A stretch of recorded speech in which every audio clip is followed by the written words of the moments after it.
कोई वस्तु, कोई भोजन आप बनाकर लेकर गए हो, कोई पकवान आप बनाकर लेकर गए हो, कोई फल लेकर गए हो, यदि शिवलिंग पर वो पकवान, वो मिठाई, वो फल टच हो गया तो वो खाने के योग्य नहीं रहता।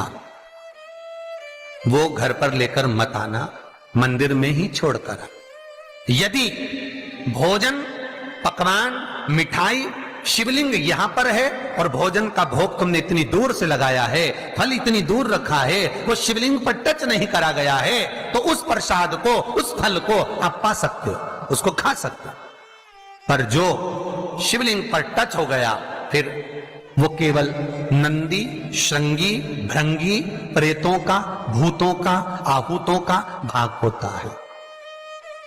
प्रेत, भूत, आहूतों का भाग, वो फिर खाने योग्य नहीं है। हां, यदि नर्मदेश्वर महादेव हैं, नर्मदा जी के जल से कोई शिवलिंग प्रकट हुआ है, नर्मदा जी के जल से, कोई कंकर से, नर्मदा के जल से अगर कोई शिवलिंग प्रकट हुआ है, उस शिवलिंग की स्थापना कहीं पर है या आपके घर में है, तो उसको कुछ भी टच हो जाए वो पा सकते हो, पर बाकी के शिवलिंग को स्पर्श किया हुआ नहीं पा सकते। केवल एक नर्मदेश्वर महादेव नर्मदा के जल से प्रकट हुए।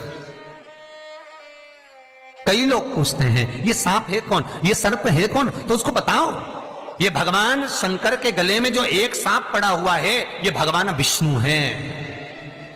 और शंकर भगवान के सिर पर जो जटा में सांप दिखता है, वो हाथ में सांप बंधे रहते हैं, वो दो हाथों में, कमर पर, सिर पर, केशों पर जो सांप 5 नजर आते हैं, वो तो बताओ, ये शंकर भगवान की 5 लड़कियां हैं, जया, विषहरा, शामली बारी, दो तली और देव।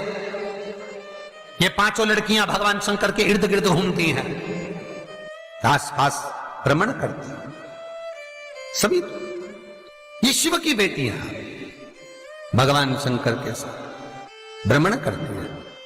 5 जया, विषहरा, शामली बारी, दो तली और देव, ये जो 5 पुत्रियां थी शंकर भगवान की, ये वासुकी को दी गई थी महाराज, क्योंकि ये सर्प की योनि में थी, इसलिए ये वासुकी नाग को प्रदान करी गई थी। वासुकी नाग कौन सा? जिसने मंथन कराया।